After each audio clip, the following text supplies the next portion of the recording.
Уште едно издание на Код посветено на трагедијата во Кочани, која настана како резултат на корупцијата и неодговорноста, која со децении царува во државава.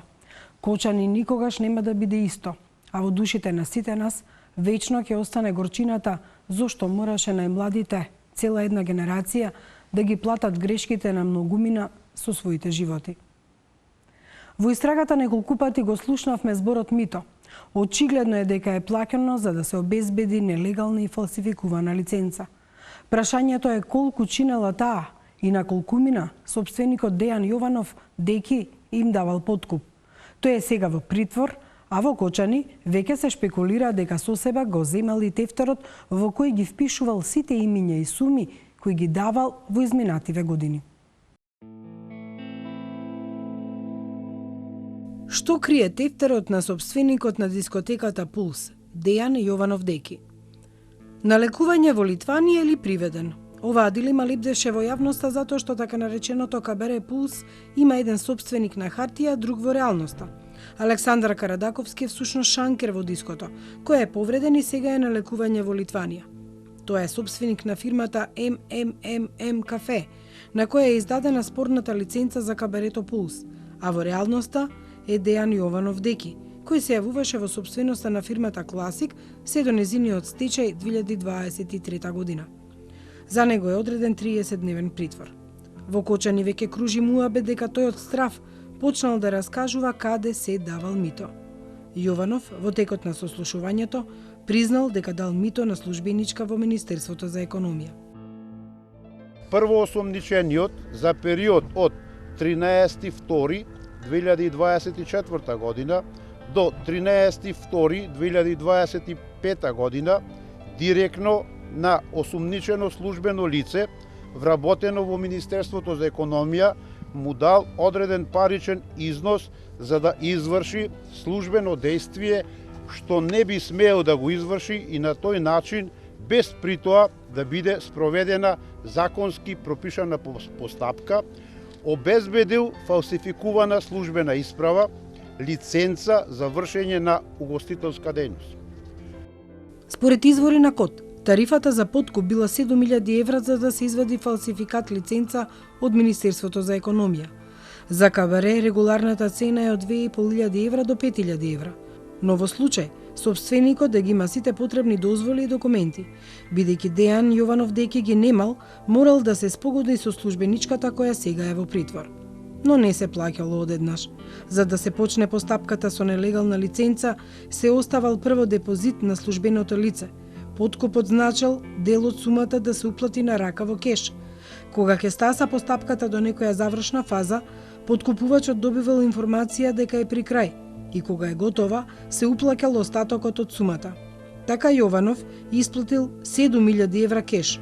Но ова не е единствениот кеш. Всушност, за сопственикот на така нареченото кабаре, кој однесе 59 животи, кешот бил основно платежно средство.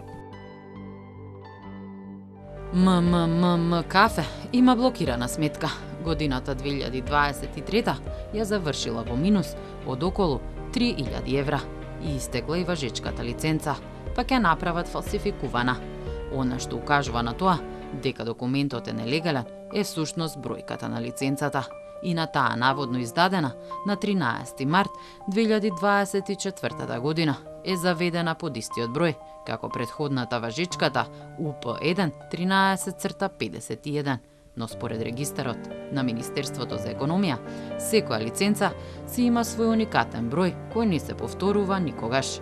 Последен пат во овој објект пазарната инспекција дошла пред 4 години. УЈП минатата година на 21 декември. УЈП тогаш утврдила дека не се издаваат фискални сметки, сопственикот бил казнет, а дискотеката запечатена. Оттаму и блокираната сметка на МММ Кафе, но нејасно е како потоа се вршел платниот промет за да работи ова така наречено кабаре. Пијалоци, карти, сметки, да се платат групите, пејачите, танчерите, диџеите. Многу работи треба да се купат за да работи ова кабаре. Со блокирана сметка на МММ Кафе и ликвидирана Класик, нејасно е како се плаќано сите овие ставки. Фирмата имала последователни 4 блокади на сметката. Првите се затоа што не плаќал квартално ДДВ, како што оваа фирма била обврзана да уплаќа во УЈАП. Потоа заради неплатени обврски кон вработените, исплата на плати, но и обврските кон државата за здравствено и пензиско осигурување на вработените. Тој, за да не ги плаќа давачките кон државата, не внесувал пари на сметката и таа била постојано блокирана. Засега е нејасно дали акцизната стока, односно пијалоците, ги плаќал во кеш, што е исто така незаконски, или тоа го правил преку трета фирма, засега е непознато. Во еден од контролите на УЈП во касата биле пронајдени 1500 денари, а тој не издавал фискални сметки. Наводно, не му работел терминалот. Според извештајот на обвинителите, кобната вечер во дискотеката имало 650 луѓе, меѓу нив најмалку 31 дете. Капацитетот на објектот според квадратурата собира 300. Продадени се 250 карти, веројатно во кеш. На вратата стоел роднина на сопственикот, а обезбедувањето е од Рубикон, фирма со која нема подпишано договор. 6 лица се во притвор од оваа фирма, меѓу кои сопственикот и управителот, овластеното лице на подружницата во Кочани, 3 вработени и едно лице кое не било вработено, но вршило дејности на фирмата. Колку од тие лица кои се ангажирани од таа агенција за обезбедување, поминуваат низ кривичната евиденција на Министерството за внатрешни работи како извршители на кривични дела во претходниот период? Во овој момент, согласно информациите кои што ги имаме и оние кои што можам да ги споделам со јавноста, постојат основи на сомнение дека управителот на подружницата заедно со дел од ангажираните лица имаат сторени одредени незаконитости кои што ќе бидат предмет на кривична постапка. Осомничените одговорни лица во дискотеката и членови на обезбедување не спречиле за потребите на настапот на групата ДНК да се внесат во угостителскиот објект и да се употребат експлозивни материи, пиротехнички фонтани, иако за тоа действие немале задолжителна дозвола издадена од надлежни органи за да ракуваат со пиротехничките средства, ниту пак просторните услови дозволувале употреба на такви пиротехнички средства. Досега 34 лица се во притвор. Осомничени се за страутниот пожар кој зацрни 59 семејства, цел град, цела држава. Им се заканува затворска казна од 3 до 20 години. Казната е пропишана со закон, но најголемата казна за сите нив е онаа моралната, ако ги осудат, дека учествувале во масовна смрт на 59 млади луѓе, а над 160 повредени, не само што ќе имаат физичка рана, туку и душевна. Шокот низ кој поминале никогаш нема да можат да го заборават.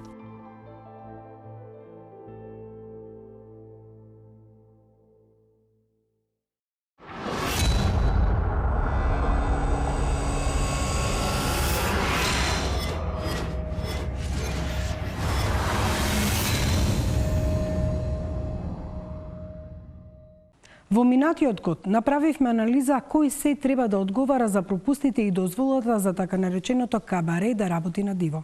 Напоменавме дека сите градоначалници од 2012 до сега треба да бидат под истрага. Тоа и се случи. Градоначалниците се приведени. Покажавме дека сите се правеле слепи, а само да го виделе имотниот лист ке виделе дека се работи за индустријски објект за кој општината во 2012 година дала мислење дека не може да има таму паркинг, бидејќи сопственикот планирал да прави дискотека, а не индустријски објект.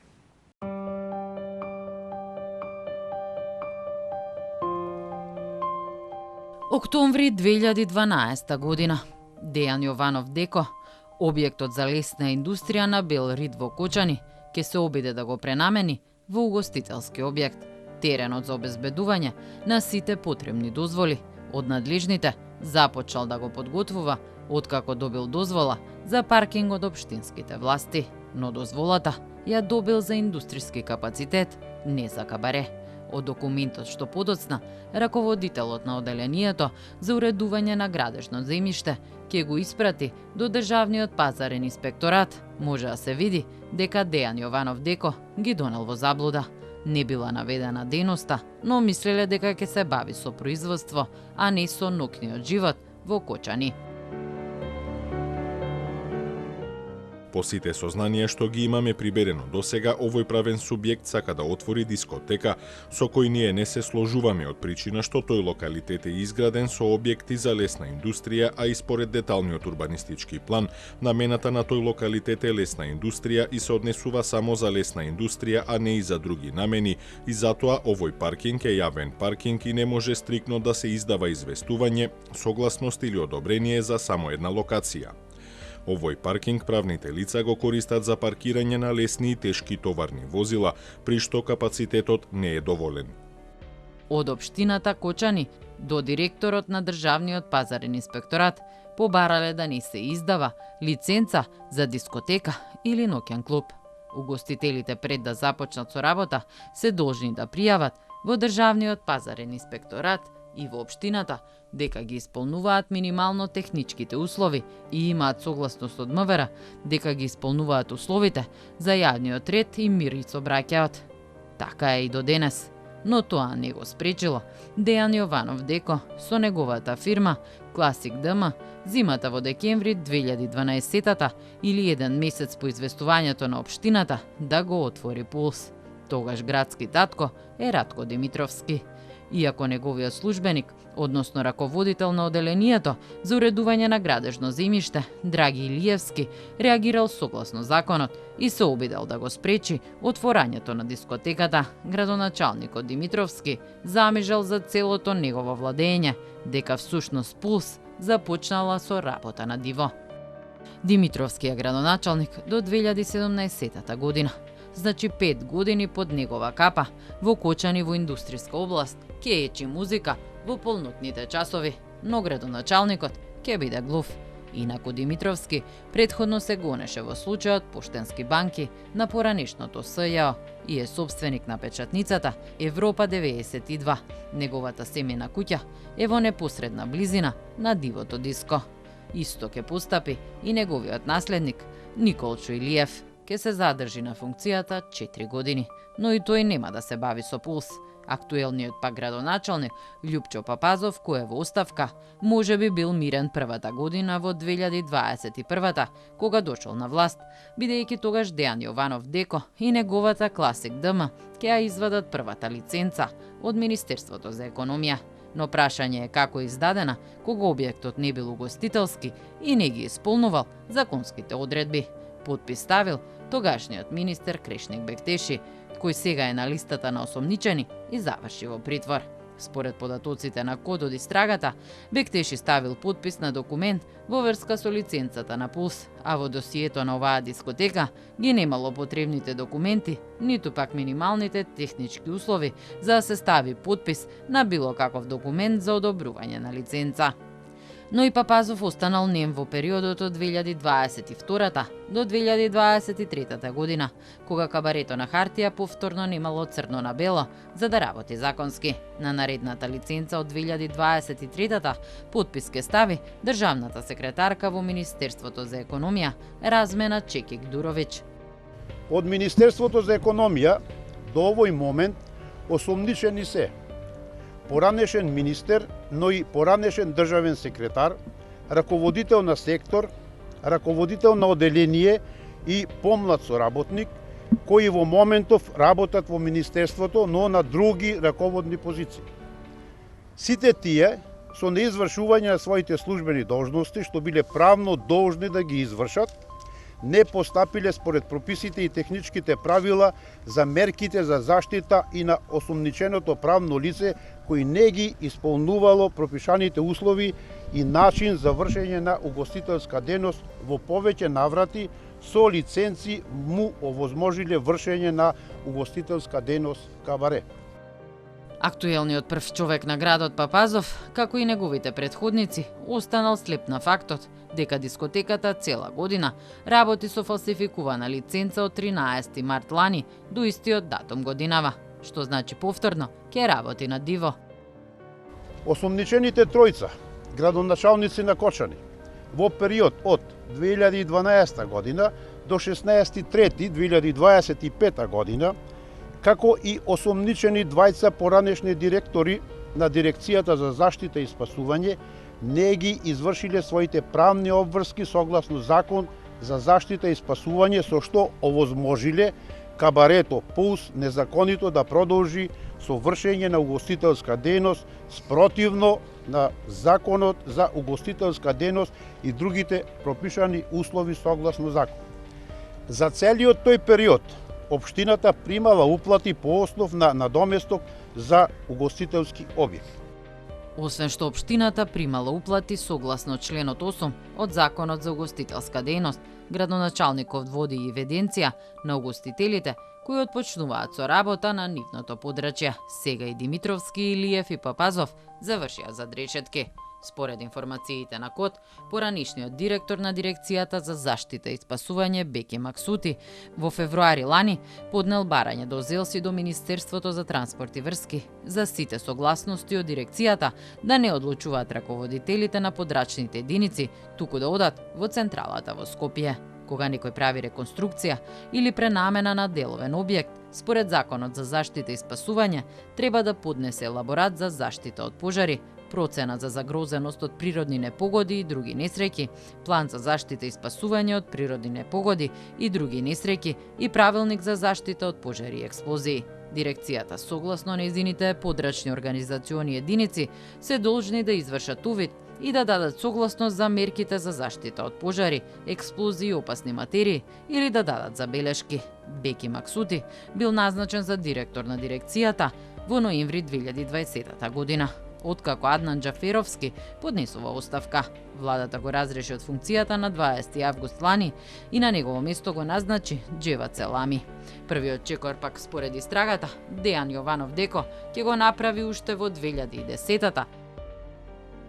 Една од осомничените е и собственичка и управителка на осомничено правно лице од Кочани, која во текот на 2010 година постапила по барање на осомничениот собственик и му изготвила основен проект како услов за отпочнување со работа и вршење на угостителска дејност кабаре, иако знаела дека не постоеле законски услови објектот да биде пренаменет од категорија лесна индустрија во објект што врши угостителска дејност кабаре.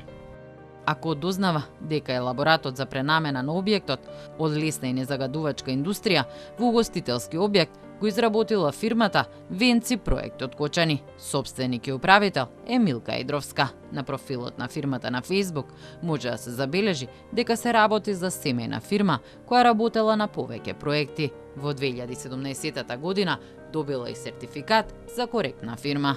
Иако Едровска знаела дека не постоеле законски услови објектот да биде пренаменет од категорија лесна индустрија во објект што врши угостителска дејност кабаре, го изготвила проектот. Овој проект Деко го поднесувал од 2012 до 2023 за добивање лиценци за угостителска дејност. Во 2023 година тој се обратил на осомничената за да изврши корекција на основниот проект, а таа без да изврши проверки на лице место незаконски извршила промена на правните лица во основниот проект и со тоа овозможила кабарето да поднесува барање за лиценца. Код во минатата епизода пишуваше дека Јованов Деко е газда на Класик ДМ, која ќе ја добие првата лиценца, но фирмата во јануари лани ќе отиде во стечај. Потоа фирмата МММ Кафе, чиј собственик е Александар Карадаковски, кој всушност е шанкер во дискотеката, а вистински газда е Деко, ќе ја добие втората лиценца за Пулс. Објектот пак потекнува од 1999 година и согласно тогашниот урбанистички план бил изграден. Изграден е како лесна незагадувачка индустрија и според информациите кои што ги имаме, одреден временски период се користи како шивара или фабрика за текстил, како и стручно да се вика, потоа се користи како магазини, така натака. Потоа е дограден еден дел од околу 50 метри квадратни, кој што во 2011 година, согласно Законот за легализација на дивоградби, е легализиран и е приклучен на постојниот објект. Што значи дека од аспект на урбанистичко планирање, таму е испочитуван. Проблемот настанува во оној момент кога почнуваат адаптации на објектот и реконструкции во внатрешноста, Тоа што вие на сликите, ако видите надворешноста, скоро и да не е променета. Настануваат проблеми кога почнуваат реконструкции и адаптации во внатрешноста без никакво одобрение од никого. Код во минатата епизода пишуваше за историјата на парцелата.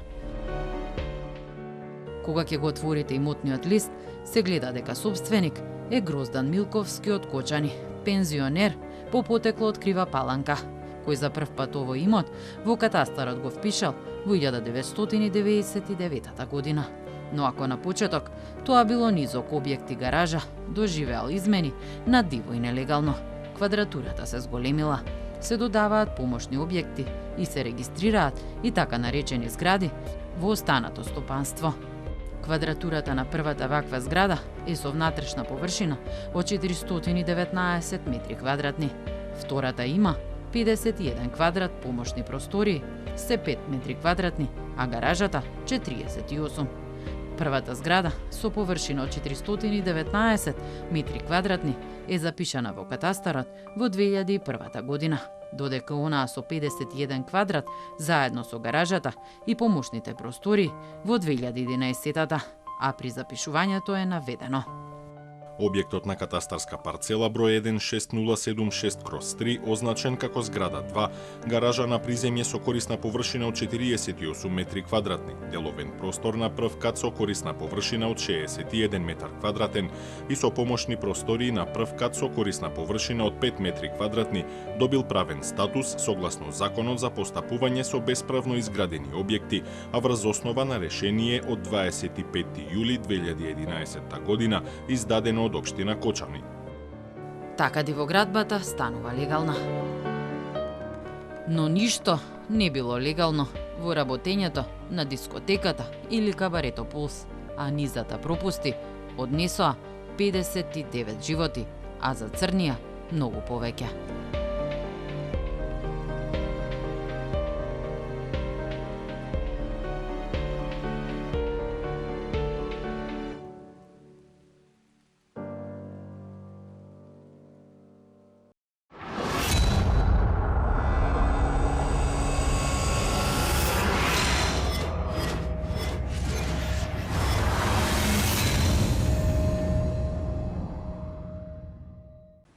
Во кругот на одговорноста за трагедијата влегоа и полициски службеници. До петокот, во рамки на првата фаза на истрагата, 7 мина беа однесени во притвор, а 7 мина беа разрешени и сменети во рамките на Кочанската полиција и СВР Штип, за да се овозможи поефикасна истрага, како што тврдат од МВР. Како и во другиот дел од истрагата, притворени се поранешни началници, а актуелните се разрешени. Актуелните началници биле дел од процесот за организирање на рацијата и контролата во кабарето Пулс, која почнала непосредно пред избивање на пожарот. Иако концертот не бил официјално пријавен во полициската станица Кочани, сепак полициската станица го ставила кабарето Пулс за проверка во ноќта кога се случи пожарот, што значи дека полицијата, СВР Штип, Бирото за јавна безбедност, сите морале да знаат дека Пулс постои и организира собири на луѓе и забави.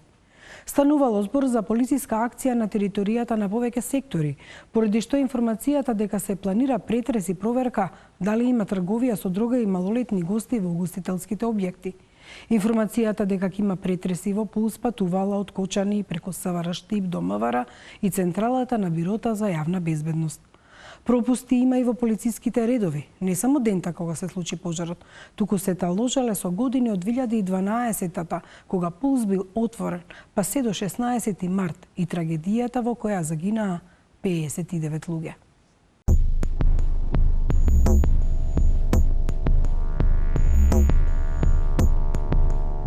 Во притвор се 7 мина. Сите се поранешни началници, односно имале функција или позиција во полициската хиерархија во СВР Штип и во Кочани во март 2023. Тога ставиле подпис на документи потребни за кабарето Пулс да добие лиценца. Обвинителството опфати вкупно 7 началници вработени во полицијата. 4 се од СВР Штип. Први на листата се главен и самостојни инспектор. Еден надлежен за сообраќајни работи, вториот за планирање, превенција и исправување со кризна состојба. Ја подпишале согласноста дека Пулс ги исполнува условите за заштита на јавен ред и мир и сообраќај за да биде кабаре. Документите ги испратиле во Министерството за економија, а пријавата е дека не провериле и не констатирале спротивна состојба на терен. Службениците кои на 6 март 2023 ги извршувале функциите началник на полицијата во Штип и началник на секторот за внатрешни работи Штип се во притвор затоа што ги потпишале тие документи. Од кочанската полиција се осомничени тројца. Документарист кој е изготвил телеграмата, која подоцна е потпишана во СВР Штип и испратена во Министерството. Не навел дека имало извршени кривични дела во, околу и поврзани со кабарето Пулс. Дал податоци дека само против правното лице и против одговорното лице во правното лице се поднесени 2 барања за поведување прекршочна постапка. Поранешниот заменик командир на полициската станица во Кочани и поранешниот началник на делението за внатрешни работи Кочани се во притворот и ја потпишале телеграмата без проверка на фактичка состојба. Иако знаеле дека има повеќе пријавени нарушувања на јавен ред и мир во и во близина на кабарето, ја потпишале телеграмата. Вкупно 7 началници и полицајци се осомничени. До МВР пративме прашање за да се спореди периодот пред и после замената на власта. Колку кривични дела и прекршоци се сторени после 1 јули 2024, а колку во периодот од година и пол пред промената во врвот на МВР. До монтирањето на прилогот не добивме одговор од Министерството. Но преку своји извори добивме копија од одлуката за определен притвор на еден од 7 осомничени. Во него е наведено дека тој началник добил отказ од МВР и во тек му е отказен период. Иако обвинителството првично барало притвори поради можно повторување на делото, потоа се откажале од тој услов, а притворот е определен поради можност за бегство и влијание на сведоци. Притворен е и поранешниот началник на СВР Штип, а лани во декември на него му беше запалено возилото. На истиот началник и во јули 2023 исто така во подметнат пожар му изгоре автомобил. Првичните сомнежи беа дека подметнатите пожари биле поврзани со закани поради контроли на угостителски објекти во Штип и Кочани. Но до овој момент колегите на сега притворениот, како и МВР, не информирале дали ги нашле подметнувачите на пожарите. И тој, како и другите, е осомничен за дело тешки дела против општата сигурност, зашто се предвидени минимум казни од 3 години затвор, без предвидена максимална затворска казна, што значи дека при евентуална судска постапка за конкретното дело судот може да пресуди 20 години затвор. Обвинителството ги гони според документи кои се изготвени по анонимна представка до внатрешна контрола на МВР доставена на почетокот на 2023. Представката била дека кабарето Пулс, кое во моментот на поднесувањето на представката исто така работело без важачка лиценца и се префрлало на друга фирма, нема ниту соодветен паркинг, ниту е безбедно поради тепачки и други нарушувања на јавниот ред и мир. По представката постапувале внатрешната контрола во Скопје, Бирото за јавна безбедност во Скопје и Оделот за стратешко планирање на МВР во Скопје. Утврдиле дека условите за кабаре Пулс не ги исполнува во делот на сообраќајот и јавниот ред и мир, па преку СВР Штип е наредено кочанската полиција да побара исправање на грешките и да даде нови извештаи. Од Кочани стигнал одговор дека пропустите биле исправени. Иако сега обвинителството тврди дека ниту биле исправени пропустите, ниту било преземено нешто што требало да се преземе. Началниците се осомничени за делото дека го извршиле во март 2023. Тој месец е издадена и лиценца на Пулс, последна важечка и официјална. Во март 2024 престанува да важи лиценцата и собственикот си набавил фалсификат. Обвинителите во истрагата сега ќе треба да ја поврзат одговорноста на притворените, осомничени за дело кое завршило со истекувањето на лиценцата лани, со пожарот кој избулна оваа година. А кога на оригиналната лиценца истекол рокот лани во март, во склоп на техничката влада, СВР Штип имаше друг началник, предложен од страна на тогашниот технички министер за внатрешни работи и дополнителен заменик началник.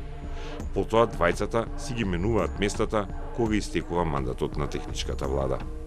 Пулс потоа ја затвора сезоната, почнува да се реновира преку лето, а во ноември повторно се отвора. Тогаш веќе има нови полициски началници во СВР Штип и во Кочани. Тие досега не се опфатени со истрагата. Министерот разреши 7 полициски началници, од врвот на секторот чие седиште е во Штип и тројца од Кочанската полиција. Сите биле на функција во моментот кога се случи пожарот. Дел од нив биле назначени со наредба која директно ја подпишува министерот. Началници се назначуваат и со решенија, по интерен конкурс на кој може да се пријават вработени во полицијата и од нив да биде избран најдобриот кандидат. Прашањето за тоа кој од разрешените е со наредба од министр, а кој избран на конкурс, не беше одговорено од МВР до монтирањето на овој прилог. Министерот пак ни одговори дека меѓу разрешените има и со решение и со наредба.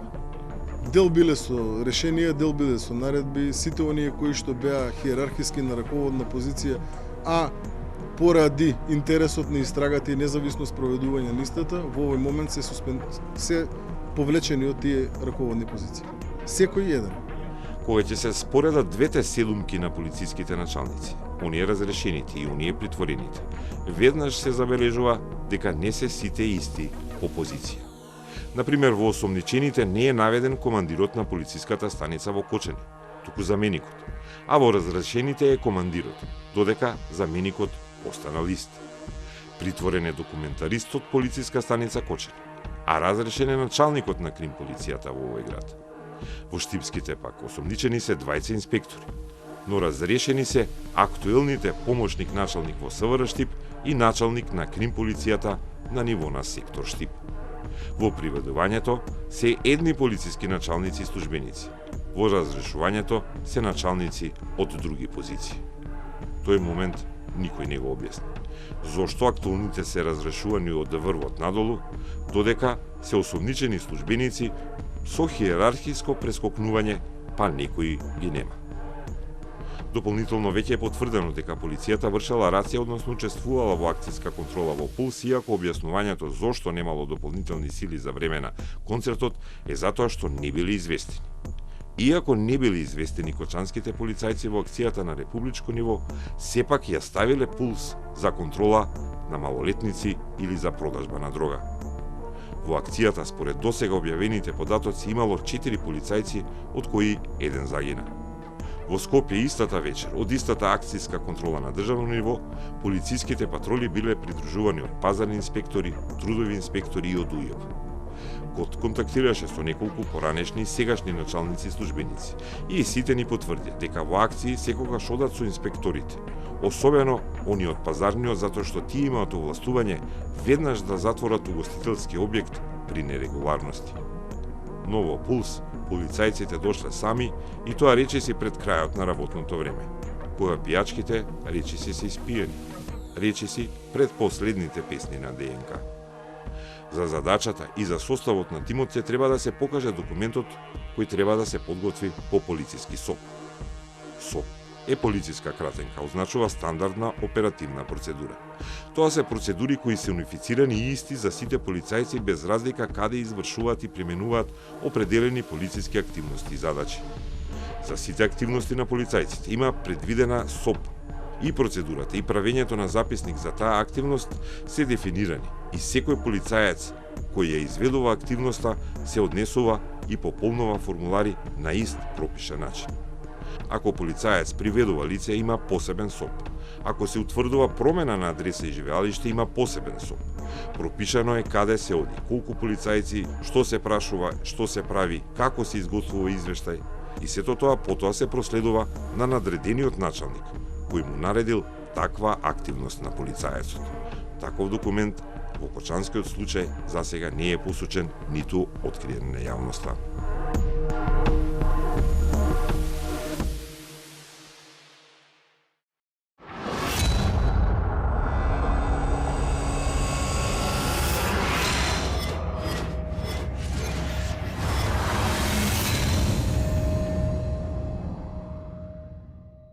Дирекцијата за заштита и спасување ниту еднаш во изминатите 12 години не извршила инспекција за исполнување на противпожарните стандарди во дискотеката Пулс во Кочани, а во градот веќе деценија и половина нема вработено инспектор за противпожарна заштита. Дискотеката пак до ДЗС не доставила барање за согласност за пренамена на објектот од лесна и незагадувачка индустрија во угостителски објект. Или барем таква барање или согласност не може да се најде во архивите на дирекцијата. Според законот, Кога ќе стигне барање за пренамена на одреден објект до ДЗС, се доставува елаборат за заштита од пожари, експлозии и опасни материи, процена на загрозеност од несреќи, план за заштита и спасување од несреќи и правилник за заштита од пожари и експлозии. Срđan Стојанчов разговара со заменик директорот на Дирекцијата за заштита и спасување Кашмир Салиу.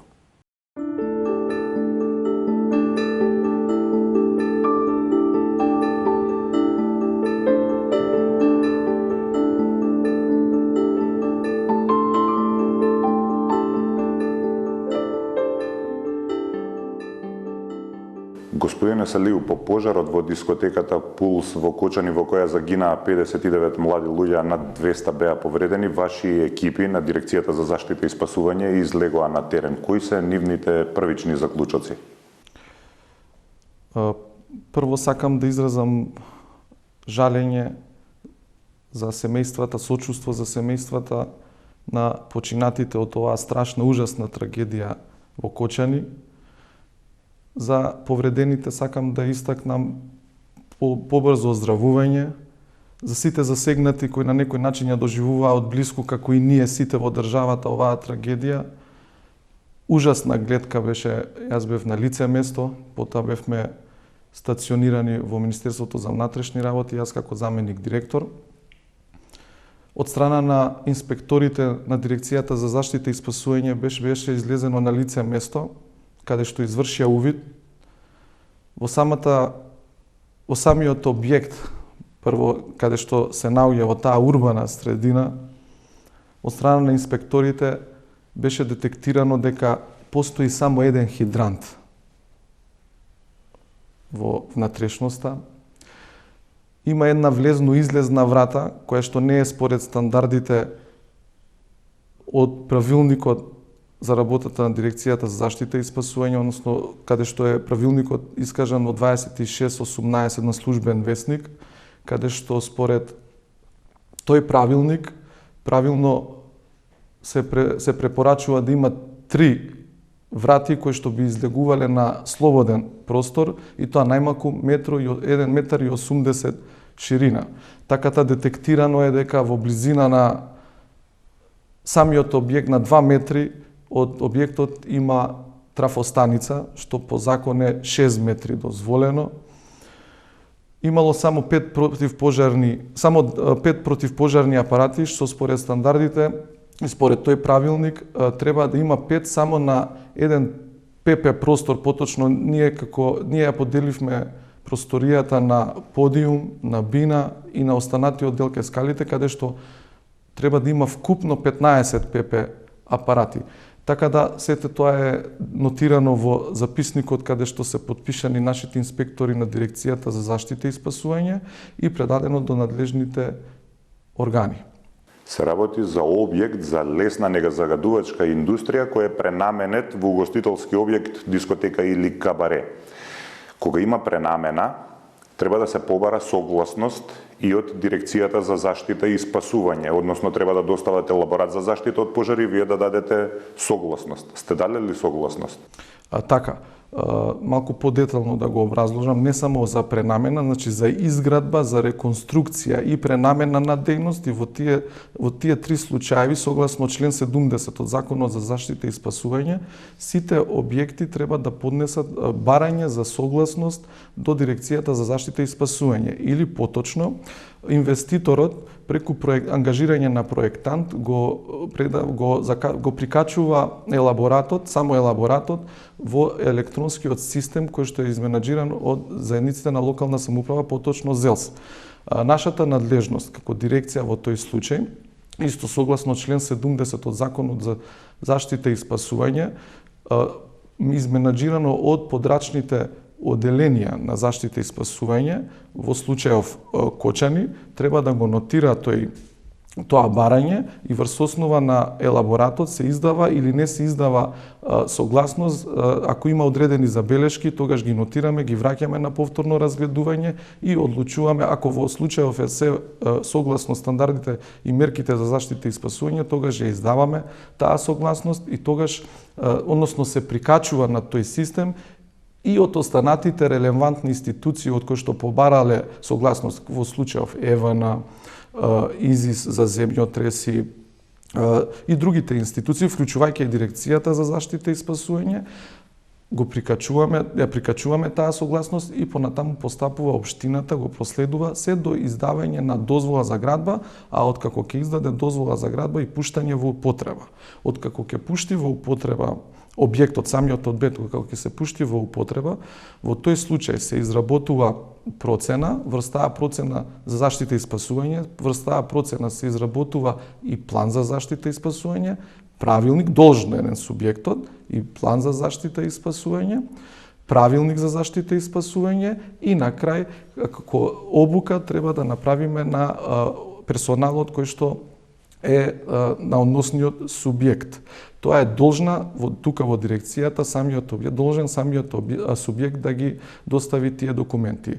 Согласно досегашните информации кои што ги располагаме и како дирекција за заштита и спасување внатре и останатите истражни органи, ние до овој момент немаме такво официјално барање од страна на кабарето во Кочани, Пулс. Немаме такво официјално барање. Значи, тие ниту побарале согласност, ниту вие сте дале. Значи, официјално тие не се обратиле до Дирекцијата за заштита за овие сите 4 компоненти што ви ги напоменав во конкретниот случај. И генерално, значи сите оние субјекти кои што прават изградба, реконструкција и пренамена на одредени своји објекти се должни прво да изработат елаборат, а откако ќе се добие таа дејност намената за која што е, во тој случај треба да изработат план, процена врз основа на процената план и правилник и на крај обука на персоналот. Можно ли е таква согласност да се појави затоа што ни лиценцата исто така ја нема во архивите на Министерството за економија, па после се утврди дека има и печат од Министерството за економија и архивски број. Можно ли е да се случи нешто такво и тука? Како што ви кажав на почетокот, значи до овој момент, до сегашните наши информации говорат дека нема таква согласност. Со оглед на целокупната состојба, како што и самите сме сведоци во државата, се што се работело во претходниот период, не ја исклучуваме и таа можност. Меѓутоа, да оставиме истрагата да си го покаже своето и надлежните институции да си направат она што е во рамките на нивните надлежности. Дел од експертите забележуваа дека Дирекцијата за заштита и спасување барем еднаш на 12 месеци треба да изврши контрола на вакви објекти каде што се собираат многу луѓе. Сте извршиле ли контрола? Слушнав некои такви аналитички говори по медиумите изминатиот период како најактуелна тема, дека Дирекцијата за заштита и спасување била надлежно еднаш годишно, буквално беше посочено кабарето во Кочани Пулс.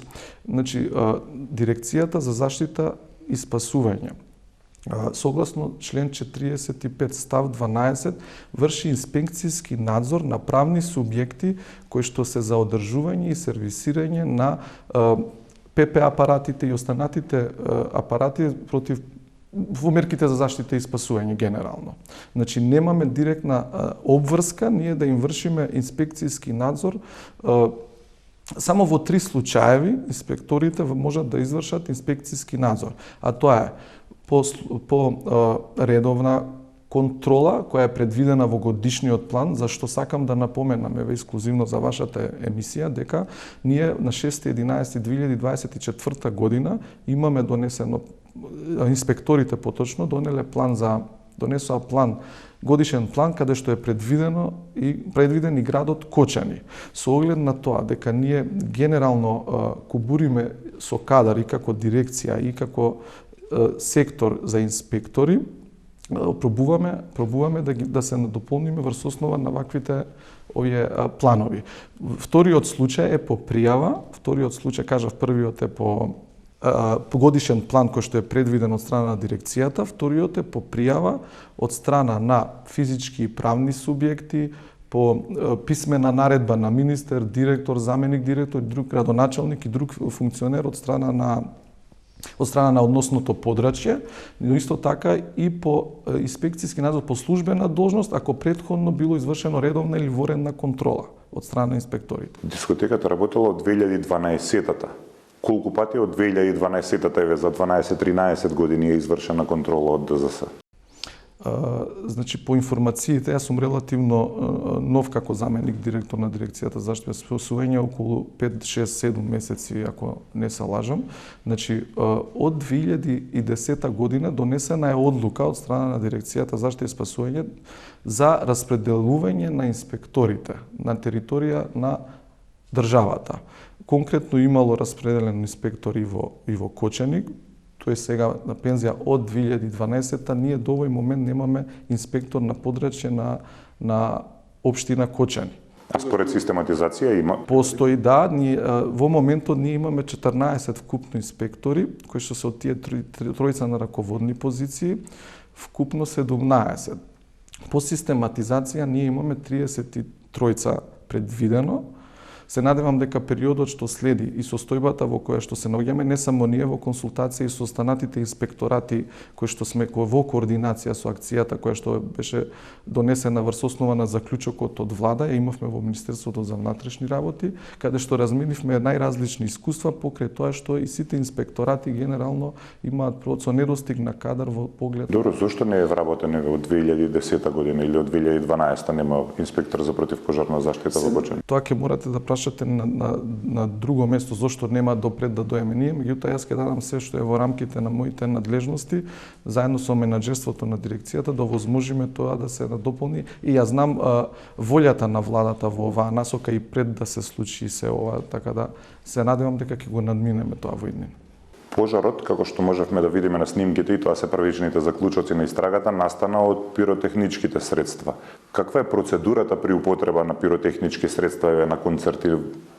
Што треба да направат организаторите или тие што ги користат? Значи, во поглед на пиротехничките средства, дирекцијата не издава дозволи, ни лиценци, ни било какви други овластувања или одобрувања во поглед на пиротехничките средства, но во поглед на организаторите, секогаш се должни покрај останатите институции да ја информираат и дирекцијата за заштита и спасување, и во тој случај дирекцијата презема соодветни мерки согласно законската регулатива како да го покрие тој настан. Имаме такви настани во изминатиот период, хотел Белви кога организираше некои настани во Александар, во Борис Трајковски и така натака. Министерството за транспорт и врски веќе најави дека ги чешла лиценците во градежништвото. Најавија дека ќе ги проверуваат издадените лиценци во областа на транспортот. Вие како дирекција издавате лиценци односно овластувања на фирми за сервисирање на противпожарна опрема. Има исто во јавноста критики за начинот на кој се издавани тие овластувања. Планирате ли вие да ги проверите?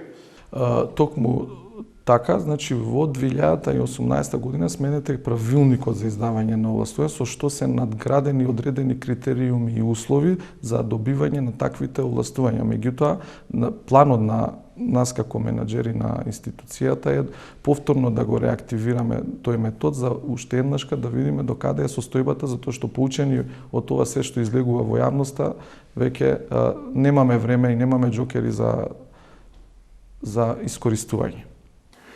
Има критики за партизации на дирекцијата во изминатите и 20 години, 15 на години, постојано е наметана критики дека се вработуваат нестручни кадри по партиска линија.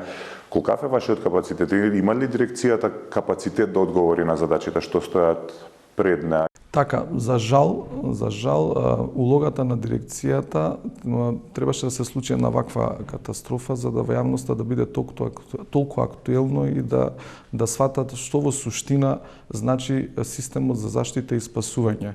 Ние изминатиот, односно откако се случи овој немил настан, постојано добиваме мејлови или анонимни, каде што сега самите граѓани, субјекти правни бараат одредена обука да им извршиме, затоа што само по барање ние можеме, ако претходно бидат извршени сите овие 3-4 компоненти, да извршиме обука.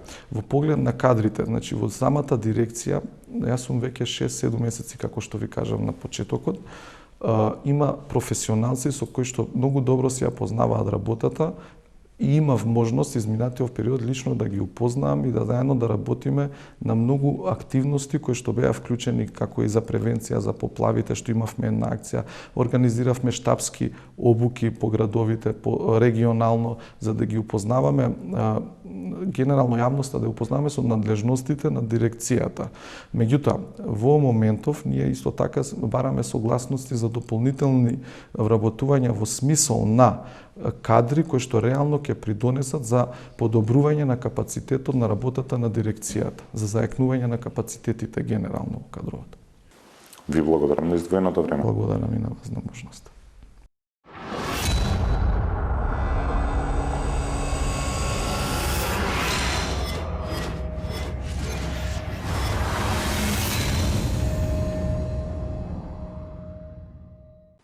Серија на пропусти во бирократски процедури, во теренски проверки, во контрола на спроведување на законите, во примена на заштитни мерки и процедури. Сето тоа е откриено досега, откако државата беше погодена со катастрофалните последици на институционална корупција и општествена неигрижа. Еден од пропустите кој директно влијаеше врз бројот на жртвите и повредените е апсолутното непочитување на процедурите за спречување на закана од пожари. На таа тема во Код гостин беше последниот национален координатор на националната платформа за намалување на ризици од несреќи и катастрофи Владимир Симоновски. По промената на власта минатата година во летото, Симоновски беше разрешен и во новата влада нема национален координатор за проблематиката која опфаќа спречување на ризици од катастрофи, како што беше пожарот во Кочани. Владимир Симоновски е со нас, поранешен командант на противпожарната бригада, исто така бев и национален координатор за имплементација на националната стратегија за спречување и превенција од катастрофи и големи ризици. Симоновски веќе неколку дена помина од катастрофалниот пожар во Кочани. Имавте првични согледувања, меѓутоа со тек на времето излегуваат нови фотографии, нови сознанија. Може ли да ни кажете што придонало толку за брзото ширење на пожарот и кои мерки не се преземани, односно го зголемија до максимум бројот на жртвите и на настраданите во дискотеката во кабарето Пулс? Па прво да изразам огромно сочувство до семејствата на починатите и и за оваа голема трагедија која што не се случи и покрај после неколку дена поминати од оваа несреќа. Второ, околу прашањата ви се има повеќе прашања во овој дел од ваша страна. Пожарот настанал во тој еден сектор, јас малце и истражував околу настаните за пожарот, имаше и други куќи кои што правеа анализи на пожарот по сектори, како што ги викаме ние од противпожарен аспект. Значи, во самиот објект имало еден влез и еден излез, кој што бил и за влез и за излез во дискотеката или во ноќниот клуб Каварето, како што го викаат. И еден помошен излез кој што бил, според информација од јавниот обвинител, дека тој бил затворен позади со катанец и не бил во функција, значи сопственикот ради за некоја гласна музика ја изолирал, ставил сунгери или гипс картон. Тоа на некои слики можете да ги видите дека позади има мала врата од што е стандардна димензија собни врати кои што во тој момент по оние слики што ги гледаме, значи тука била бината на крајот, да била функција таа врата, да можело да се отвори, би можело да излезат и да се користи како евакуација на врата. Пристапот на теренот на самото место на пожарот е проблем за противпожарната единица која што дошла на самото место, затоа што е еден влез и еден излез. Пожарот настанал од несоодветни материјали кои што биле ставани во објектот, нешто спуштени плафони, сунгер, гори имаме азбестен кров кој што е забранет со закон да се користи, значи тој не требало да биде уопште, али ради таа акустика и ради таа звучност која што ја правел ноќниот клуб во ноќните часови, за да нема проблеми со децималите и со гласноста на ваквото, на дискотеката, он дополнително доставал по информациите што ги имаме, ставал сунгери и го обложил со платно. Тоа се лесно запаливи материјали.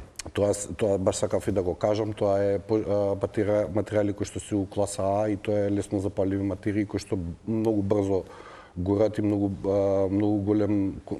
голема концентрација на чад.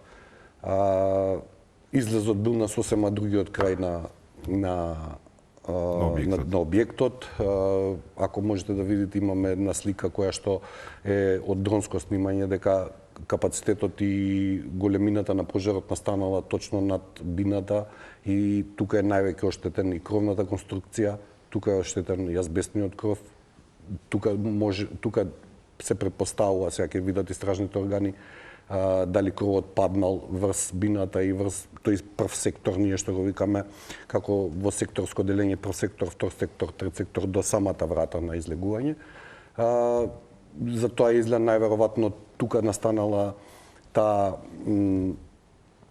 стампедо и тоа движење на самите луѓе кои што биле внатре. Тоа што видите прв сектор, тоа значи сектор каде всушност избунува, почнува пожарот. Да, почетниот пожар, настанатиот пожар. Тоа ние го викаме како прв сектор или после во самата евакуација, сектор на евакуација, сектор на гасење на пожар, прилазни страни, прва, втора страна, трета страна, зависи. И од тој прв сектор, почетен сектор на пожарот, се шири на други страни, меѓутоа фотографијата што ја споменувате, таа фотографија од дрон, покажува дека таму е најголемиот удар на огнот, да кажеме, најголемите последици се таму, тоа значи дека најголем интензитет пожарот имало во тој сегмент. Да, таму значи имаме три фази на пожар, почетна фаза, распламтена фаза и пепелиште. Значи крајна фаза. Збориме третата, значи он бил тука со најголем интензитет, со најголема температура. Почетокот го видовме самите на рилсовите што ги имаше по социјалните мрежи и она што го имаше како објава, дека причинител се прскалките или пиротехничките материи. Самите прскалки довеле до палење на сунгерот. Сунгерот е многу лесно запалив и многу брзо ширење направило пожарот. Кога се гледа и на тие снимки дека се уште гостите не се свесни дека горе има настанат пожар. Кога почнува да се шири и она доаѓа во распламтена фаза, каде што ја постигнува најголемата температура, веќе е касно. Значи, за евакуација. Да, и за евакуација и за ако не е соодветно заштитено од противпожарен аспект. Значи, ако нема соодветни јавувачи за пожар, ако нема соодветен сплинкер систем за гасење на пожар, сплинкер систем е оној систем што се со прскалки при јавување на 1, 2 или 3 јавувачи самиот се активира. Како што слушнавме од јавниот обвинител, он немал ни хидрантска мрежа. Она основна хидрантска мрежа која што треба да има и која треба сите да имаме. Да, значи тоа е едно од работите нема ни аларм во таков објект. Па нема ни аларм, јас си поставувам едно прашање околу ова цела работа и следам и соседни земји кои што анализираат и кажуваат за состојбе во Кочани што се случува во дискотеката и од таму експертиза и од Бугарија и од Србија и од други држави во регионов, што сме како актуелни како ситуација. Значи, можеме да претпоставиме дека како што гледаме по дискотеката и како што ги гледаме сликите, он горе имал и електрични уреди, значи рефлектори, светлосни уреди. Тие морало да имало некакви кабли, некакви напојувања на електрична енергија горе. Значи, можело и тие да прават дополнителен проблем на целата ситуација, на целиот проблем. Значи, истражните органи ќе си утврдат точно причинителот и точно ќе се насочат, ќе ги кажат конкретните мерки. Он немал никаква противпожарна заштита, значи никаква противпожарна заштита, во однос имало само 2 противпожарни ПП апарати. Според новиот правилник од 2018 година за одредени квадратури се знае бројот на ПП апарати кои што треба да бидат во самиот објект. Според планот за евакуација треба коридорите кои што се за евакуациона зона треба да бидат проводни, чисти, обележани. Требало, бидејќи било диско, клуб или ноќно кабаре, знаеме дека темница малце поголема, светлината е помала, Значи требало да има екзит излези кои што требало да бидат со напојување како екзит излез. Значи да се знае точно каде излезот. Овде имало само еден излез. И сега предпоставката е дека ние ако противпожарната единица кога дошла се соочила со ситуација луѓето да излегуваат од излезот за да се спасуваат, а они треба да влегуваат да го гасат пожар. Значи доаѓаме до една ситуација каде што е непригодно дали побрзо да се спасуваат луѓето или да се интервенира за пожарот. И се спасува на другите. Доаѓаме тука и до другото прашање, колку кај нас е висока свеста дека треба да се има такви противпожарни планови, со се аларми, со се хидрански мрежи, бидејќи станува збор за превентивна опрема, превентивни инструменти, превентивни алатки, кои луѓето кои се занимаат пред се со определени видови бизнис, ги сметаат за непотребни трошоци и се надеваат на среќа. Имаме како е нашето општествено мислење, општествен став кон ова што веќе е потребно, односно веќе е пракса и нормална цивилизацијска придобивка во Европската унија и во другите развиени западноевропски земји. Па видете, ние како држава можам да кажам дека најмалку употребуваме такви превентивни мерки. Например, во другите држави превентивните мерки се 90% спречување на вакви ситуации. Превентивната мерка е најбитен момент за секој. Ако во наводници кажуваме дека имало јавување за пожар, кој на одреден степен на чат ќе алармира дека има пожар и ќе се уклучи звучен сигнал каде што ќе свири, ќе алармира дека има нешто што се случува. Така. Ние овде немаме. Гледаме дека дел од гостите покажуваат со прст нагоре дека се случува пожар горе. Па добиваме информација од еден од бендот дека има пожар, излезете надвор, па ќе се вратиме. Значи, да имало систем, немало да дојде до таа ситуација. Значи, ќе имало алармирање, ако имало дополнителен систем противпожарен, спринклер систем, ќе се уклучеле прескалките и ќе почнало да се гаси на тој сектор каде што бил пожар.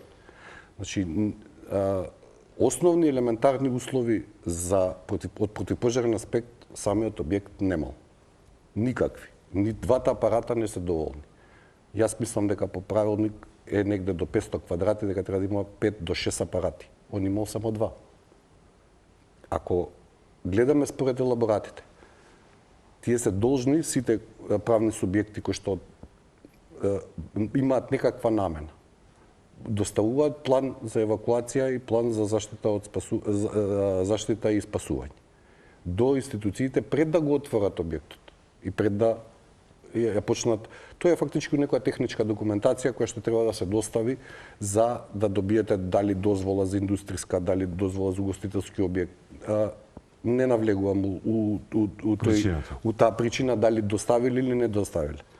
Се излегува на терен, се проверува на терен дали го имал тоа или го немал тоа.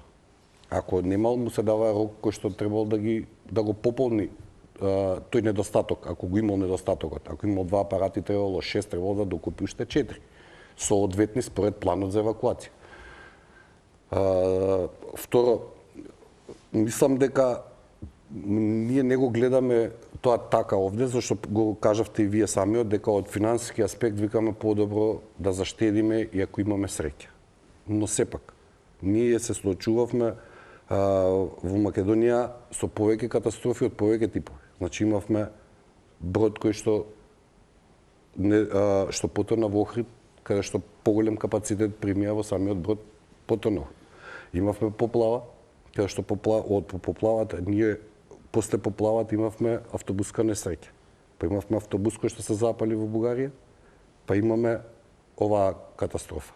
И модуларната болница. И модуларната болница, извинете. Имавме ланската година катастрофални пожари. Така, каде што, не знам, 8 до 9% има изгорено цела територија шумски. Ние, од сите овие гранки, од овие сите аспекти, катастрофи и несреќи, не извлековме никаква поука и не направивме некој систем кој што ќе превенира и ќе каже ќе се подобри. Ќе се подобри и ќе го подобруваме. Ние не можеме да направиме систем сигурно што ќе биде 100% ефективен, ама сепак можеме да почнеме од негде, за да почнеме системот до некаде да го донесеме. Меѓутоа факт е дека не сме се потрудиле, нели како општество или како надлежни институции тоа да го средуваме. Интересно е што вие до лани лето бевте национален координатор во владата за имплементација на националната платформа за намалување на ризици од несреќи и катастрофи. Тоа, според моите информации, тоа е контакт точката на владата, односно на државата, со представници на Обединетите нации, односно со дел од сегментот на Обединетите нации, кои се занимаваат токму за спречување на поголеми ризици од катастрофи. Бевте разрешени. Сега во моментот, колку што знаеме, нема никаква информација, нема никој таму. Што е задача на тој национален координатор и колку тој ни е потребен, нели, знајќи ги сепак, нели, оние критиките дека треба да се штеди на плати на тие национални координатори, дека сметаме дека ги има од повеќе и ни го трошат буџетот, иако сваќаме дека овде има директна врска со определена странска институција, меѓународна организација. Што беше задачата на тоа тело, на тој национален координатор, вие што бевте последен за сега? Вака, националниот координатор за имплементација на рамката за кризи, несреќи и катастрофи е поврзан со Обединетите нации. И он учествува во работата на гранката како што е UNDRR или Обединетите нации за ризици, несреќи и катастрофи, Disaster Risk Reduction. Во моментот он цело време е активен со донесената рамка од страна на Обединетите нации 2015 година во Јапан, Сендај рамката, и таа Сендај рамка е од 15 години, 2015 со 2030 година. Според рамката од 2015 до 2030 година, сите учесници или сите членки на Обединетите нации изготвуваат акциони планови, изготвуваат стратегии за заштита од несреќи, катастрофи и ризици. Значи, не е овде само станува збор за пожари, докато имаме поплави, земјотреси. Значи, сите изготвуваат по некоја си Сендај рамка со помош и од Брисел, од Европска унија, зашто самата Обединените нации имаат канцеларија во Брисел, каде што координира цела организација на Европска унија, на европскиве земји, што сме. Немаше национален координатор кој што потегнал и работел во овој сегмент, збориме со документација и со све. Па боравме преку Министерство за надворешни работи, преку сите ДПШ македонски да известиме дека имаме национален координатор кој што се приклучува во Сендај рамката за изготвување на акциониот план. Во акциониот план се учесници повеќе институции во државата. Мислам дека се некаде околу 6 до 7 министерства, други агенции и институции. И требаше да се направи, ние имавме 2018 година аудит од Европската комисија, затоа што делот во преговарачката рамка за Европска унија 35 поглавје е цивилна заштита. Во цивилната заштита ние имавме јасни насоки, збориме во 2018, имавме јасни насоки каде треба да го подобриме системот за кризен менеджмент или системот за заштита и спасување. Во делот на формирање на еден интегриран систем, кој што ќе функционира, кој што ќе биде дали во вид на дирекција, дали во вид на агенција. Дојдовме во ситуација да Европската унија ни даде препорака дека 80% од надлежностите на Центарот за управување со кризи и Дирекцијата за заштита и спасување се поклопуваат во оваа ситуација, во сегашната, во моментната ситуација. И во соработка со повеќе земји од регионот, како Албанија, како Хрватска, кои што имаат изработено стратегии, кои што имаат планови за ризици од 2030 година, според таа Сендај рамка, ние почнавме да правиме, да го фатиме првиот чекор. Интегриран систем за кризен менеджмент кој што ќе предвидува точно јасни насоки со како треба да се реагира во овие моменти. Во моменти на кризи, несреќи и катастрофи. Беше предложен 29.3. тогаш кај техничкиот премиер, но сепак ради таа техничка влада во тој период остана така. Не се доврши тој процес. Па, он е презентиран, он е кажан и е завршен од некоја страна, Збориме повеќе од 95% е завршен, затоа што имавме надвршен експерт од Хрватска кој што помогна во изработката на тоа. На тоа се надоврза и законот за критична инфраструктура кој што треба исто да се примени. Презентирани беа двата, но сепак ви кажувам периодот на техничката влада и на оној период кога беа распишани изборите и више предизборен период, тешко дека ќе се разгледаше на влада и дека ќе отидеше во собрание на гласање. Заради тоа остана така и еве го уште мислам дека стои така. Во ред, ова беше интервјуто со експертот господинот Владимир Симоновски, поранешен командант на противпожарната бригада Скопје.